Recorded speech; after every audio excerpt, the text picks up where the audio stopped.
Hello viewer, welcome to the podcast on the Viper Network. Today we're going to be discussing with an old friend, whom we'll call Zenith for the duration of this video. Please note that any and every person in here may exist, and as the events are real, everything is used under pseudonames, so do not attempt to retrack any person following. Today I got a fresh subject coming to Matt out the blue, something I figured we could talk about for hours on it if we so desired. An old friend of mine whom we're gonna call Timmy. Timmy. Oh, yeah. Oh, that boy Timmy. Let me tell you. Yeah, we're gonna break into who Timmy is, why he's a terrible person, and why we may never actually try to associate with him ever again. I mean, I wouldn't say terrible. Misguided, but let's just say... A confusing person. He was a very confusing person, and there was definitely times where a lot of bad stuff went down, and a lot of it followed in his wake, and presumably it was started by him. Yeah. Alright, so... with that being said, I want to start by prefacing, don't try looking these people up. They're not by name, okay? Moving into it. So, the way I met Timmy was my at-the-time girlfriend, we were since broken up, was that Timmy had been talking to my girl because he played drums, and he wanted to start a band, and me and Viper here were working on trying to get a band off the ground at the time. Timmy wanted to jam with me, and I knew about Timmy's existence for like a month, maybe 2 months before I ever met the guy, and my ex kept telling me like, hey, this random guy wants to like jam with you or whatever in your band you're trying to start with Viper. And I was like, okay, cool, I guess I'll have to meet him at some point. Anyway, he's like talking to her one day, and I walk up and I'm like, hey babe, who's this? And Timmy just kind of looks at me like, what the hell? And he's like, oh, you must be her boyfriend that plays guitar.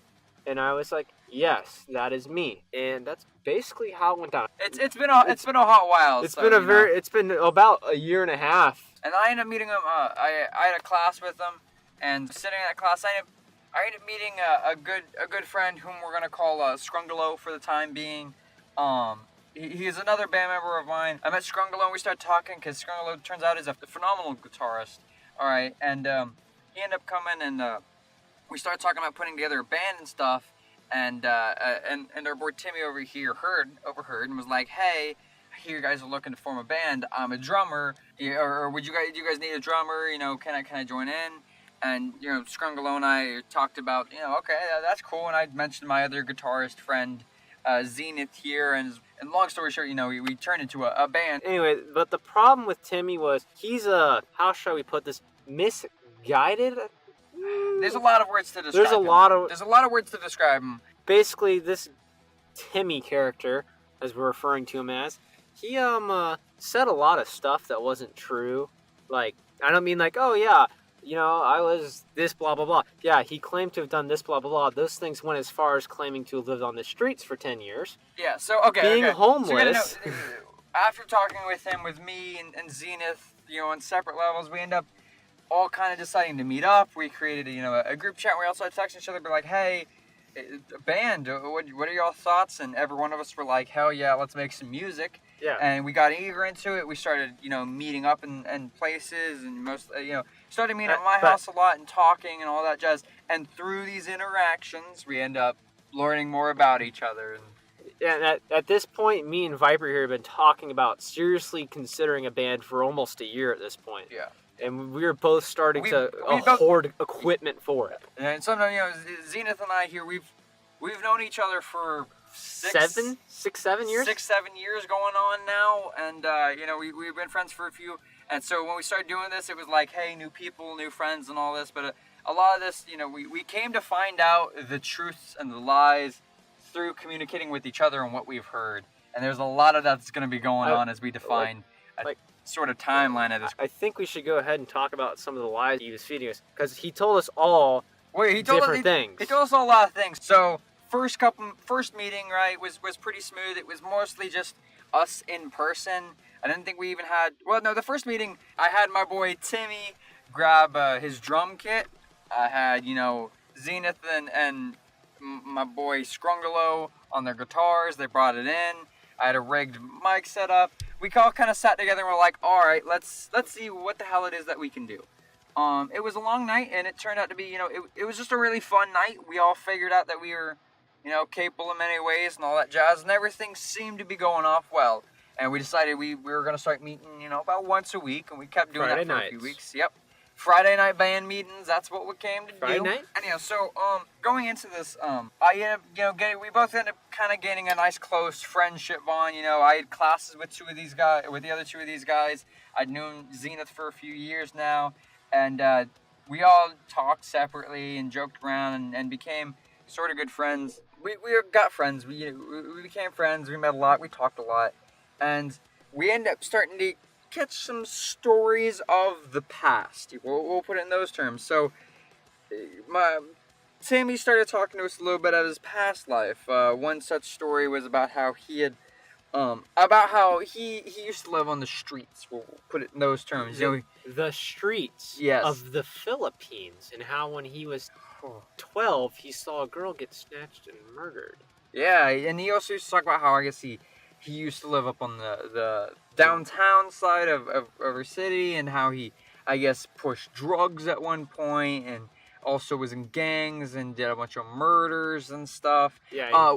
To quote another friend of ours, whom we will call Taylor for this, he used to tell her about how he had a stack of bodies behind him, and how he's apparently killed over 1,000 people or something like that. Some unreasonable number. That's not what he told me. It's funny because he told me he had to bag 3 guys for one of his family members whom I knew personally, and I was like, your said family member is harmless. They wouldn't do anything like that. He was just trying to look cool, and at the end of the day, yeah, it was. Man, he ended up just looking like a piece of crap, and to go on, there was more friends that he ended up becoming close to. I started talking to him, and initially, not a important thing, though, it's not everything that he said came out like this.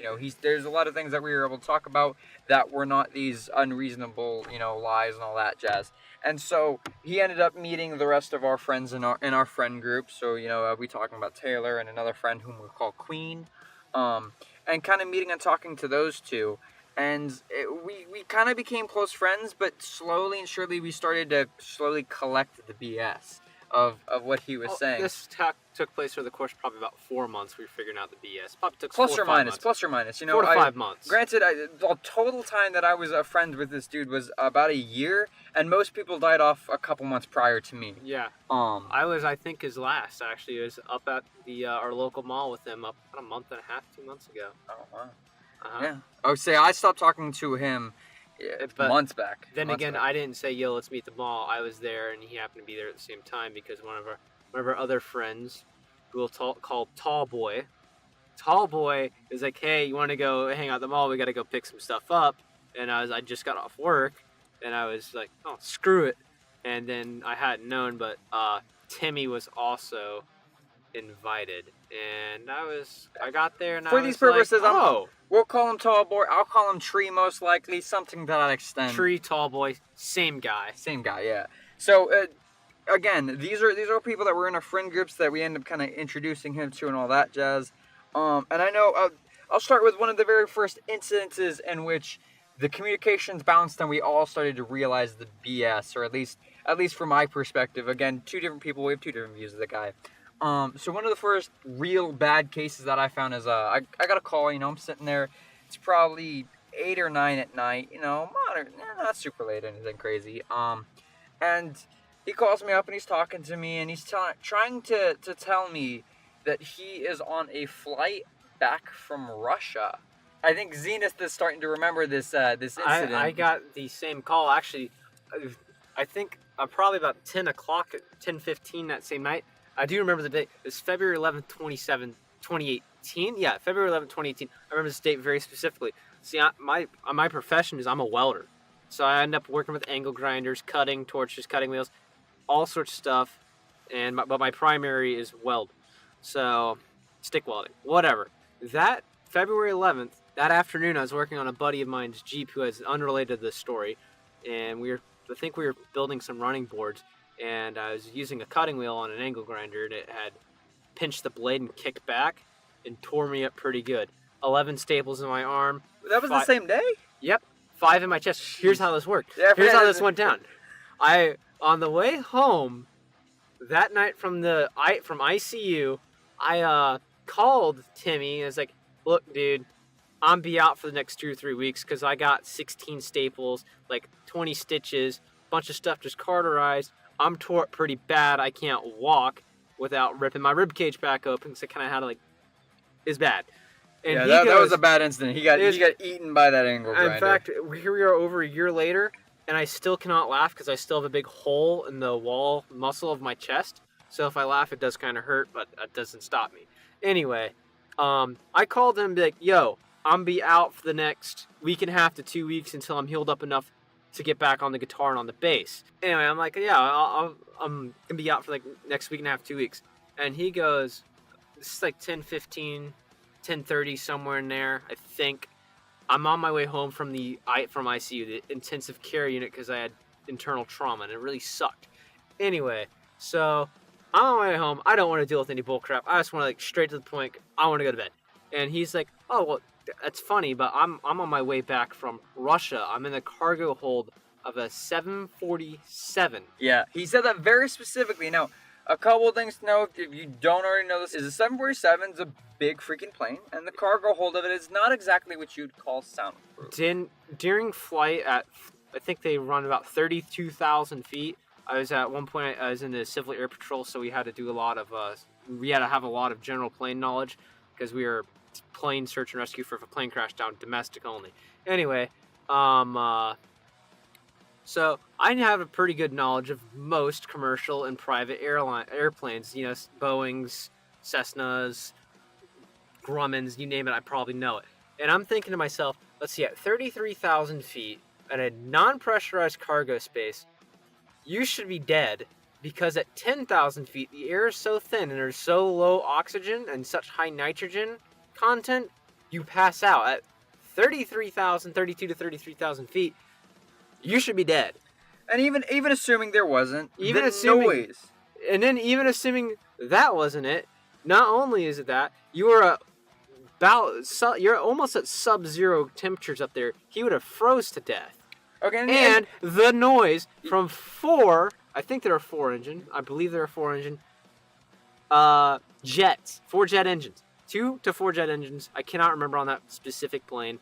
But the sheer noise should have ruptured his eardrums too. Okay, so it's not possible. Yeah, and how do you get signal up there too? And above all that, even if you're flying, in this, even if you're on a low altitude where the pressure wouldn't kill you or anything like that, I mean, the noise would be deafening. Even if he was inside we'd be able to hear it. It's one of those things that we'd very easily be able to hear it. It was total bullcrap. Yeah. So it was total bullcrap. So when I get the call, I immediately, I throw him on speakerphone and I text our good friend Taylor, right? And I say, "Taylor, do you hear this?" And Taylor, by the way, she's a crazy chick, right? We'll say it like that, and she will stalk anybody if that's how she feels the need to do. So I was like, "Hey, he's telling me this. Stalk him. Can you help me? Yeah. Can you give me some information? Because I know you're the person to ask for this." And a couple minutes later, this dude has got his share location on his Snapchat with his friends. She pops it open. She goes, the phone he's calling you from is at his house. His house is a mile away. So I'm still on the phone with him, of course. I'm reading that text, and I go, "So tell me, Timmy, how long have you been in this plane?" And he tells me this whole trip, right? So the whole trip, apparently, from where we live, right, which is, Southeast America, to where he went in Russia, which he was telling me was like Moscow. It was Moscow. And back. Plus, he said he spent 30 minutes to an hour in Russia. Total trip was 8 hours. The problem with that is a direct flight from basically anywhere on the eastern seaboard to Moscow is about 12 hours. 12 to 13 hours, depending on One way. Keep that in mind, 1 way. The only other way that's faster is about 9 hours, and that is from the tip of Alaska to Moscow. So I'm like, me and Viper are both kind of like, at that point the next day, we're kind of like both like, the math doesn't add up. He didn't do it because he would have died. And by the way, keep in mind, I kept bringing up these points. I was like, really? And as he told me this time, I looked up. I was like, okay, you realize that the estimated flight time on a direct trip is like 12 hours. And he goes, well, I guess they're flying real fast. It's like they can't. Like, we don't. That doesn't exist. Like, you're talking about a less than 4-hour travel time. We do not have. In order for that to work, it's 12 to 13 hours from where, like, so we're at the bottom, like, you know, So, we're in Dixie. How about that? We're in Dixie. We're in the South. So we're some good Southern boys up in here. At least I am. I'm from California, but I live where I live. Yeah, we're some good old Southern boys. At least I am. And homeboy Timmy is like, yeah, I made it. So I'm like, so you'd have to be there 3 hours each way with no delay of any form because you spent 45 minutes to an hour in Russia and it's an 8-hour trip. So in order for that math to work, they would have had to fly, I think, about 1,700. Yeah. No, faster than that. Let's see. It was 1,900 miles an hour. Yeah. One way and back. A Boeing 747 cruises at just under 700 miles an hour, about 680 miles an hour. What planes exist that go 1,900 miles an hour? Most any fighter jet. So you're talking, and they can't go that long. Yeah, I was gonna say, you're talking about that distance in a fighter jet. First of all, the fighter jets don't have the range. Yes, they might have the speed, but they don't have the range. No, in order to hit that, that's like Mach 2. They're gonna be having to stand on afterburner the whole way, and they could only sustain that for probably about 30 minutes before they run out of fuel, if that. And then again, you're also got to think about the sheer fact that, like, in doing this, he's also not. He would have to have told us it's the wrong plane, and B, he would have to tell us that. Then that would also mean, right, that he got a full fighter. Okay, beyond the physics of this whole equation, I mean, we know where he's at. We're like, this is complete BS. And the issue is he just kept changing the story, right? Initially, like, after, wrestling with him for a little bit, he goes, well, maybe I went to Canada instead of Russia. And I was like, well, how do you mix those two things up? It's really hard to mix those two places up. And I was like, well, first of all, how do you not know where you were? And then he proceeds to continue the lie and tell me he told me he was grabbed, kidnapped, right? Bagged up and then dropped into the snow. And he assumed snow meant Russia for whatever reason. I was like, well, who's kidnapping you? You couldn't tell me. Hey, snow? Ever heard of Minnesota, Wisconsin, New York? The mountains up in New Mexico? There's plenty of other places. Those are thousands of miles apart. Heck, northern Georgia, you can get snow. And crap. Yeah, and it was like confusing, and I was like, what the hell? And the biggest problem amongst all is this dude couldn't pass it off to simply say, it was just a dumb joke. You got me. He couldn't. He just kept. Yeah, if he said, it's a dumb joke just to see how gullible you guys are, I'd be like, okay, whatever. I could have lived with that. Yeah, because at least at that point you're like, it definitely didn't sound like a joke, but you realize you were talking out your butt, and you acknowledge that. I can respect and move on, Yeah. But he didn't, and we were thinking, okay, we finally called him out on it. He's kind of learned it. Well, we'll move on, but it didn't stop. No, that was just the beginning. Yeah, that was just the first instance. That was the second instance with me, because the first day, I remember, because the first time I ever met the kid, like, not the first time, but the first time I ever was with them outside of school for the band, I took him home, because, oh yeah, I'm a good driver and I have a car. I'm like, oh, well, where's it at? Make me haul your butt around my truck gets 8 miles to the gallon. Fine, whatever. I'll front the money for the fuel, whatever, and whatever. So I'm taking him home, and he goes, dude, I'm gonna be real with you really quick. I had to sit in his driveway for like 45 minutes because he just kept going on and on and on. I don't remember what he rambled about. I didn't care at the time. I don't care now. I just wanted to go home. Anyway, on the way, we were turning down onto the main road he lived off of. His neighborhood was off of. And he goes, I was in the Philippines for 10 years. I'm going, wait. You're 17. He told me his first story about how he was on the streets of the Philippines for 10 years. And I'm like, the math doesn't add up because you've been drumming for 10 years. You were there for 10 years. You lived on the streets for 2 years. That's 22 streets of our town for 2 years. That's 22 years. You're not that old. No, of course, real quick, before you go saying, well, maybe he was drumming at the same time, according to all his stories, His drumming he did when he was living all right and with his dad. When he The was 10 like, years he lived in, it doesn't add up. The 10 years he was in Philippines, he said he wasn't drumming, right? And the 2 years that he was on the streets, he wasn't drumming. That's at least 12 years of his life that he's not drumming.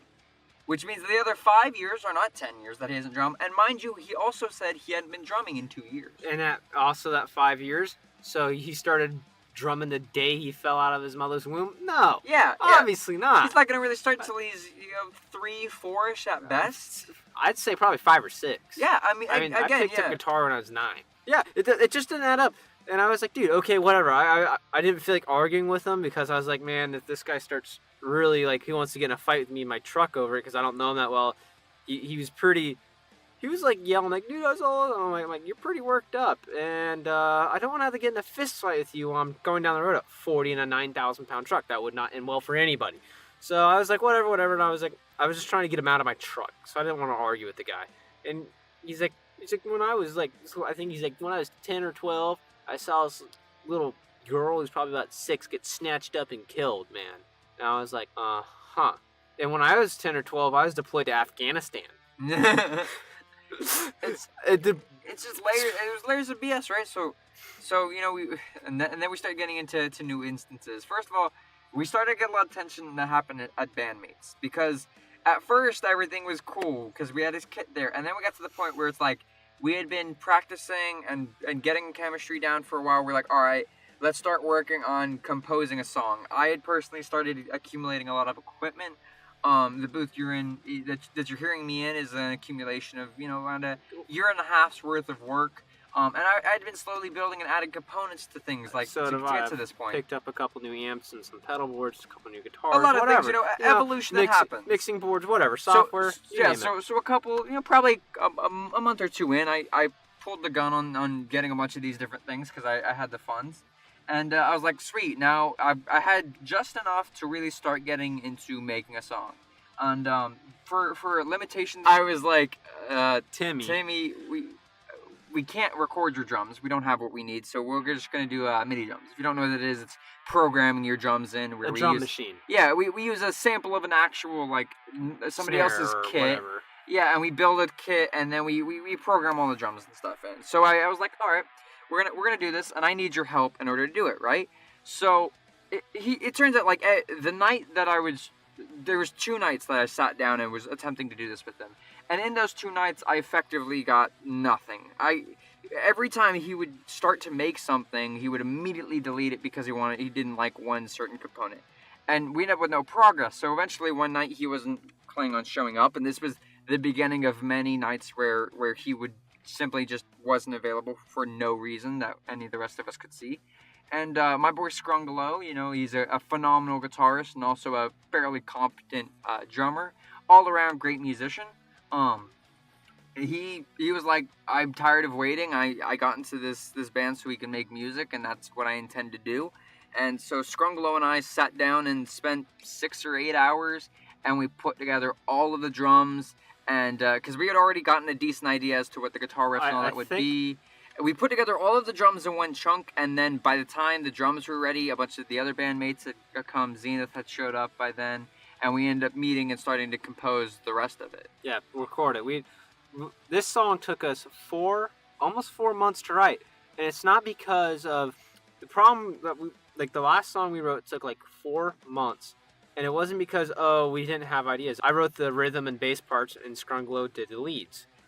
And Scrungalo also kind of helped give me some ideas for rhythm. I give him, we'd share some ideas. We spent some time with chemistry and playing things before we started recording and all that jazz. And we'd throw some ideas around. Anyway, I'd throw a little lick out there, or a little riff, and everybody'd be like, hey, we kind of like that. Let's throw it in the song. Timmy would agree. Next meeting, we recorded all this stuff, so I know that when I played it a couple times during the week and get it down pat. And next meeting, I'd play the recording of it to say, hey, this is the same thing. And every single time, I don't like it anymore.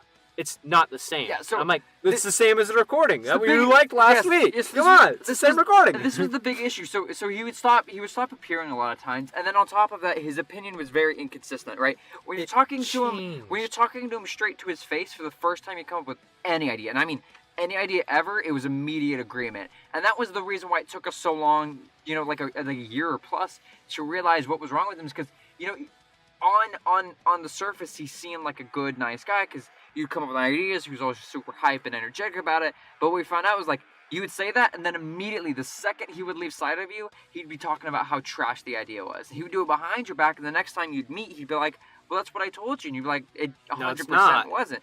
And it just kept happening. And this guy, he would like, I don't know what he told me of, like, what the crap he said about me behind your back, but he said some serious, like, really messed up stuff about you to me behind your back. A key thing to keep in mind in a lot of this. He talked about anybody, didn't matter, behind their back. So something else I want you to remember about, you know, Zenith and I, at this point, we knew each other for 3-4 years. I think that Timmy said so much stuff that about each other that we were believing from him. We were at the verge of literally killing each other. Yeah. So what ended up happening was he turned us against each other. Yeah. So Zenith and I had known each other for a few years. We were good friends, and we started this band because Zenith and I were the friends that we really wanted to do this. And what ended up happening was I started becoming unnecessarily close to Timmy. He seemed like a good guy. He was really energetic, always wanted to hang. Yeah, we were all close to him. We all hung. Yeah, we all started getting, you know, to really know each other.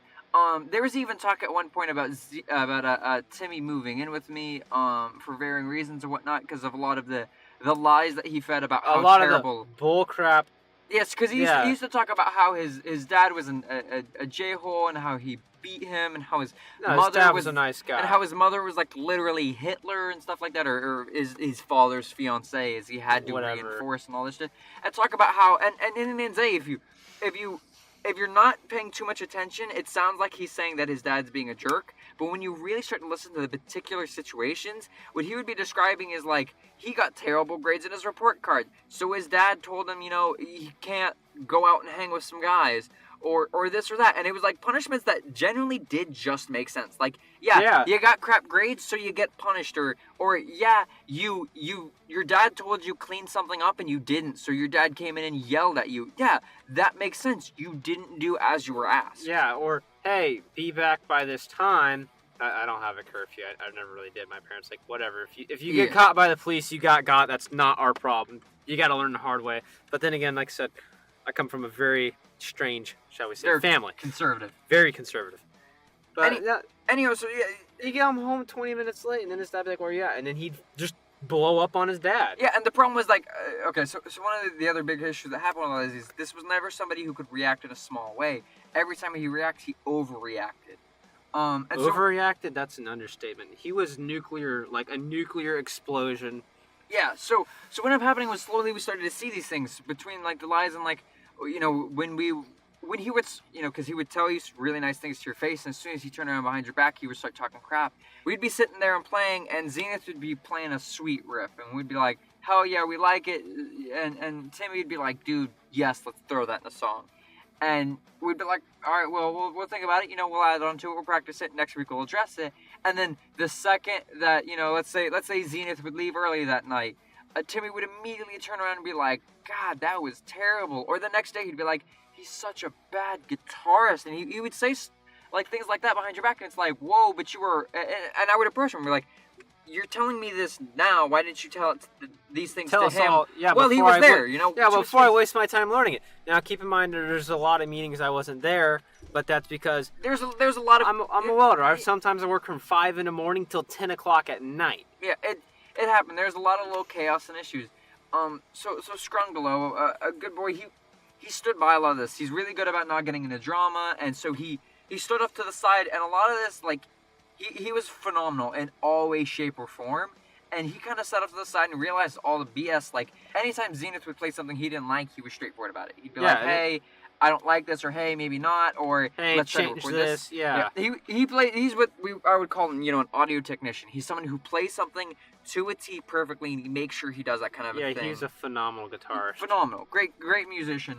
He sat and watched a lot of this happen. Meanwhile, you know, it was a back and forth with Timmy and finding out all this crap, and then the drama started to escalate past the band, because the band was already gotten really, really shaky with all of this drama, because with Timmy's back and forth drama.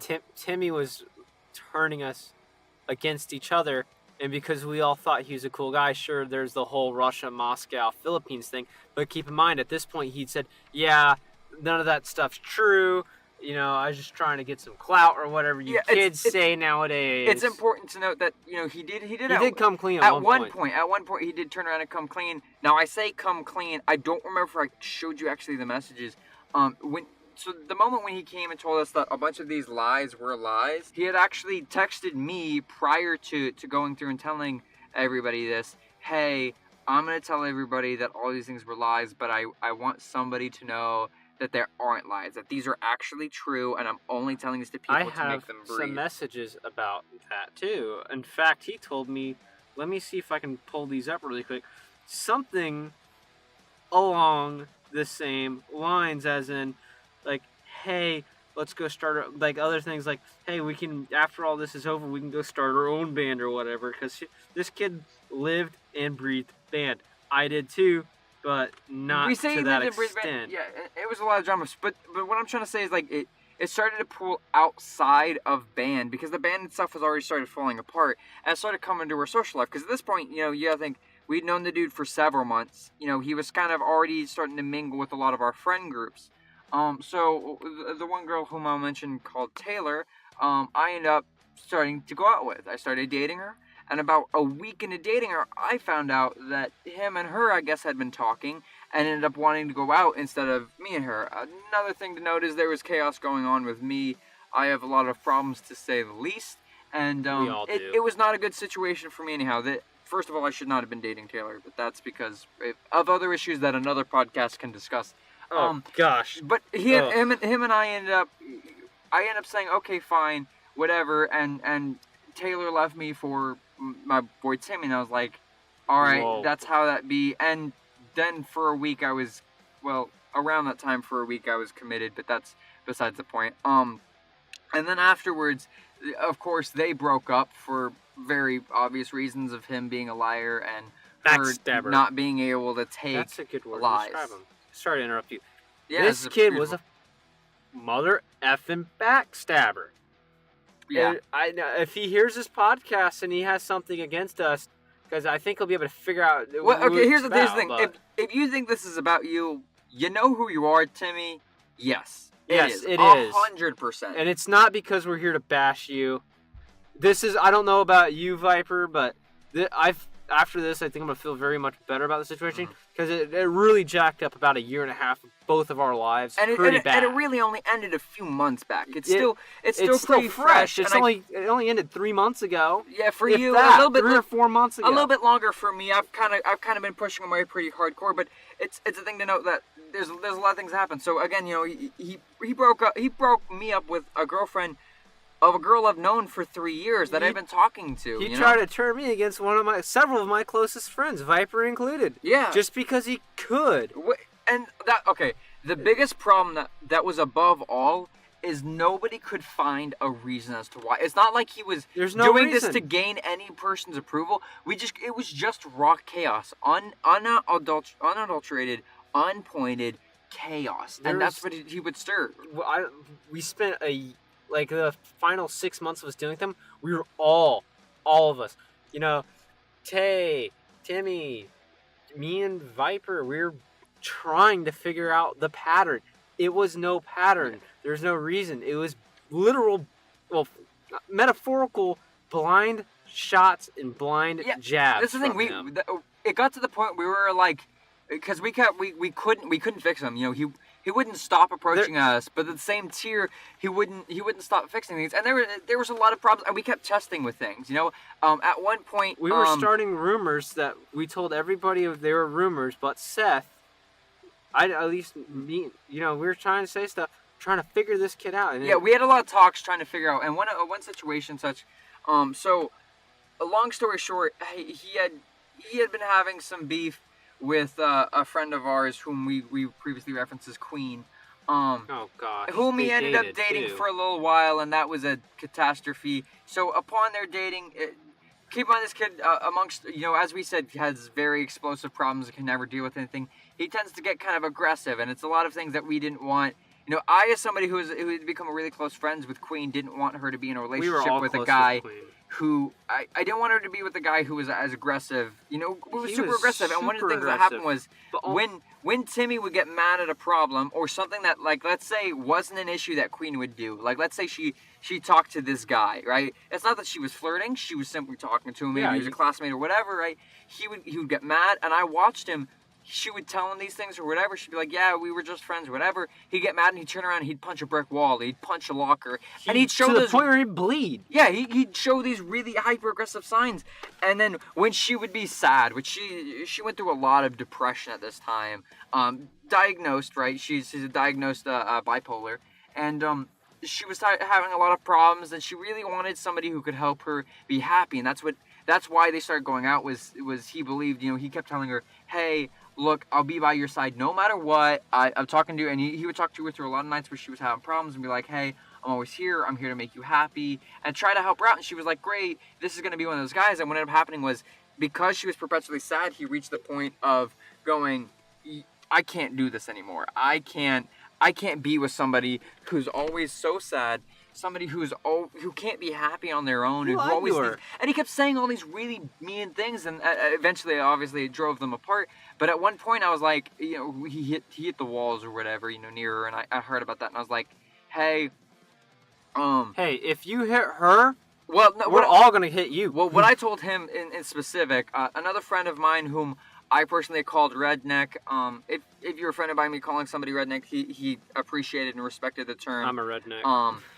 I called him Redneck, so we're going to call him Redneck for the purpose of the story. I told him, hey, Redneck, who is a 6-foot meaty boy, this is a dude with some muscle behind him. I was like, hey, and I know he's very old-fashioned, and he's very big on not hitting or hurting women or anything like that. Yeah, and so I told him, hey, it was more so as a joke, but it was also because I had no idea how he was going to respond. I was assuming he was going to take this information and calm down. I was like, hey, if you stop being aggressive towards her, Redneck is going to start being aggressive towards you. And I said this assuming that he would calm down and that he'd be like, look, if people are trying to do this, then, maybe I should calm down. And instead what I ended up with was a call about an hour later about he was, and supposedly, now I'm not sure that any of this actually went through. This could have just been his speak. But he came back to tell me that, hey, I'm getting these 3 or 4 guys to jump Redneck. And I'm like, whoa, why are you trying to jump Redneck? He goes, you're telling me he's trying to jump me. I was like, that's not what I said. What I told you was, if you don't stop being so aggressive with Queen, then Redneck was going to try to jump in and intervene, But it's a very, and he goes, well, I'm getting these guys to jump him in order to solve it. I was like, no. If you want to solve the problem, it's simple. Don't be aggressive towards her. Nobody's aggressive towards you. Life moves on. And he just kept going up, and he started getting really mad at me. And this was the beginning of the end. Yeah, it was the beginning of a lot of beef between him and I. Yeah. Well, the other problem with Timmy was I'm also very, very old school. I was born and raised in the South. I'm a Southern boy. I'm very heavily against hitting females. If you touch a girl around me, like, this is the South, you touch a girl around me, I'm probably gonna whoop your ass. To put this in, there's this guy, we'll call him Cue Ball. His head looks like Agent 47. That's the best way to describe this guy. My, at the time, girlfriend, the guy that, the girl I was with when I met Timmy, he had grabbed her by her ponytail and pulled her back one day in the hallway, and I grabbed him by his wrist and twisted his arm around his back until it went crack. It did not break his arm. Somehow he made a point with that. He put his arm in a sling for about 2 weeks after that. I messed him up that. I didn't break it somehow, but I was about to. He shouldn't have done it. I don't know if it was in a sling for 2 weeks, but it was definitely messed up. Yeah. I was like, dude, don't hit my girlfriend in front of me. I'm gonna mess you up. Don't hit any girl. Don't hit any girl.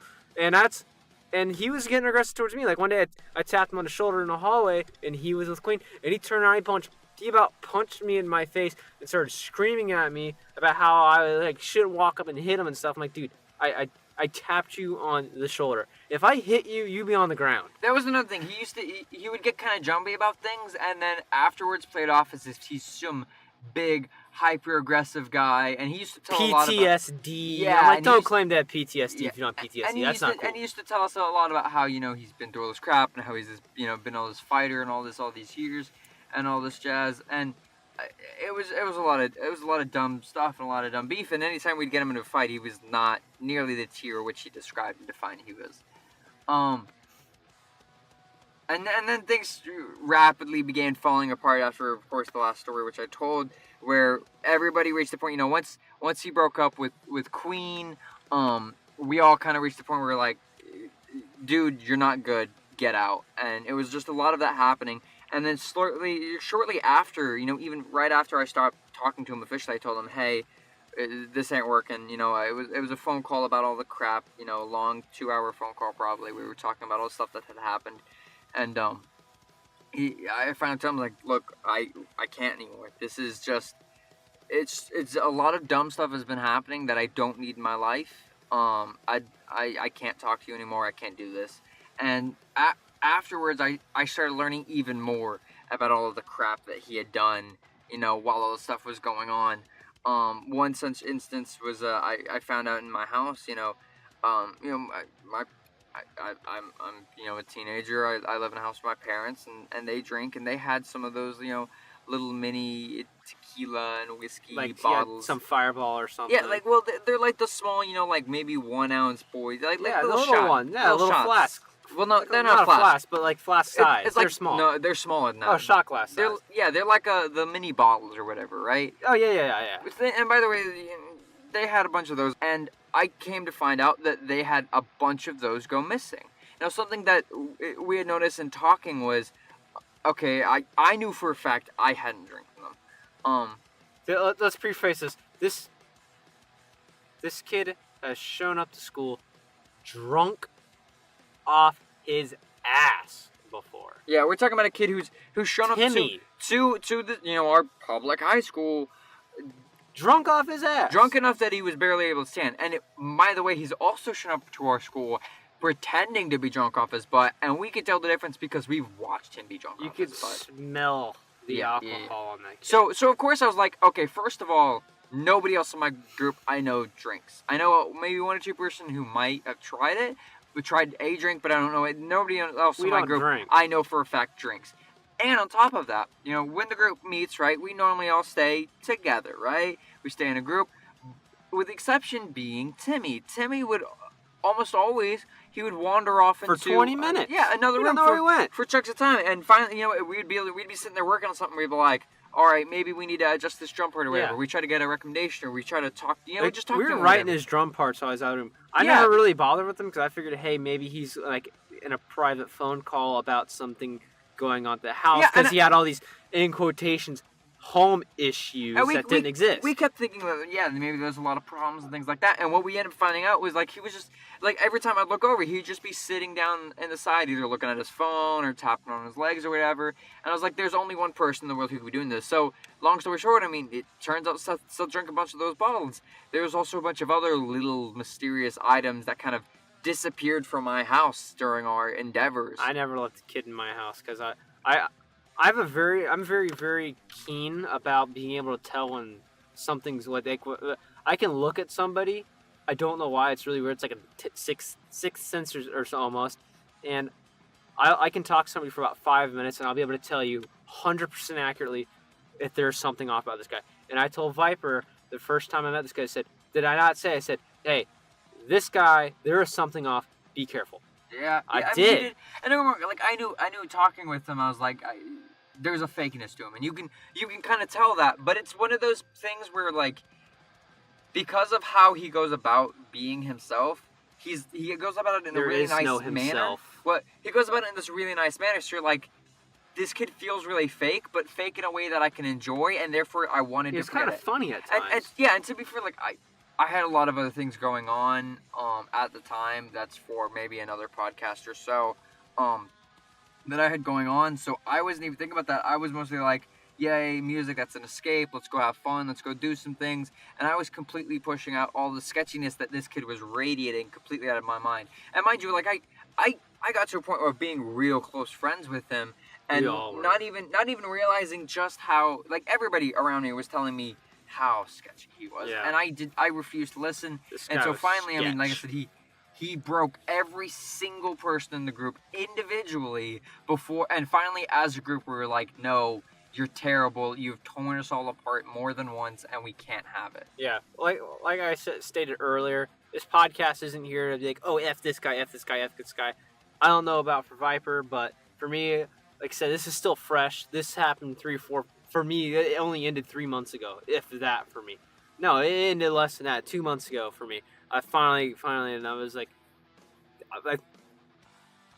moral of the story is, I think we're trying to get the point across here. This guy's kind of screwed. Of course, we're going to keep elaborating because this is good.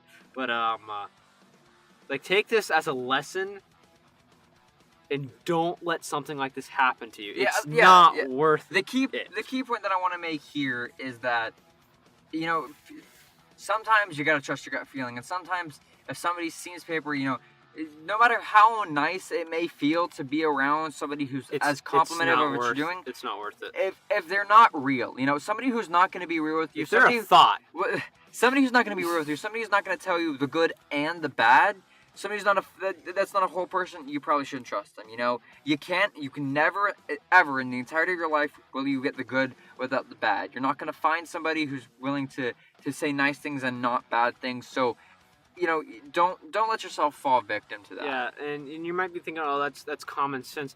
I don't know about Viper, but Viper knows me. He knows me very well. He knows I'm very, very paranoid of who I let around me.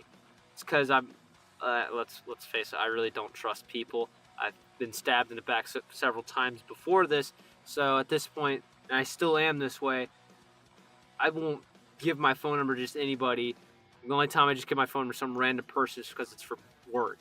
But like even I like where I was going with that was I'm very paranoid of who I let around, and I let my guard down when I shouldn't have, and I knew I shouldn't have, but I did it anyways. It's one of those things. Just go on your gut. Your gut is 99.9% accurate.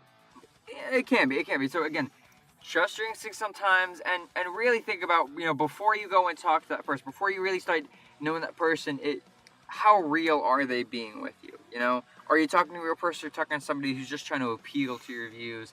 And just be careful. You know, not everybody in this world's a bad person, but there are bad people. There are people who do bad things at the very least.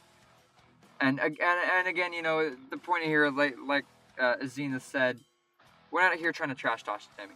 And if Timmy happens to listen to it, which he may or may not, we're not here to trash talk you. We're here to get these things off our breath, and hopefully let this be a lesson to other people. You know, learn that. Live and learn. Yeah, learn that, you know, things happen. You know, and it doesn't always seem quite so obvious when somebody is being bad or somebody's bad around you. It's more difficult than it seems. And so just be careful. I don't want to say take everything that people say with a grain of salt, because you'll when you first meet some people, don't like take everything with a grain of salt, but think critically about what they're saying and compare their stories mentally in your head. And if stuff just doesn't add up no matter what way you look at it, and you ask them to clarify and they change your story a couple times, then because if they change the story once and then they stick to it, they might have misspoke. Think about it. If things don't add up, clarify once. If they're honest and respectable person, then they will clarify. They will clear up the point. But if somebody's dodgy with things that you're asking them about their own story, then they're lying. Like you got to be able to address that, and you got to be able to move on. Yeah. I mean, if somebody's fake, figure it out fast. Get them out of your life. The sooner you get them out, better. We hung out almost over a year. We put up with his crap for like a year and a half at least. A year and a half, and like I said, it jacked up a year and a half of my life. Yeah, for a year and a half, we kind of, all of the friendships with other friends got tested and eventually broken at some point or another. Yeah, like I said, there's a point where me and Viper were on the verge of killing each other. Like we were genuinely so mad. We were literally coming to blows in the courtyard one morning. We both decked the shit out of each other one morning. I can't make this up. I mean, yeah, it was bad. And yeah, so I mean, I guess that's the other big moral here is, when you got your friends, especially ones that you've had for years, don't trust them. Don't trust them. Don't let anybody come between you. And of course, if somebody is mentioning something between the two of you, on either person's end, discuss it. Have an actual open-ended conversation where you can believe your other friend, because if you've known that person for years, they're probably more trustworthy than the person you met a couple of years ago. I mean, you guys get the point. It's people can suck. Be careful. So with that being said, signing off. Podcast number 1. This is Viper. This is Zenith. We'll see you guys next time. Thank you. Please subscribe if you'd like to see future podcasts. If you like this, feel free to slam that like button. And of course, leave a comment as to something interesting pertaining to you and maybe another friend you've had, or any other life experiences, as well as future topics and other people you'd like to see on the podcast.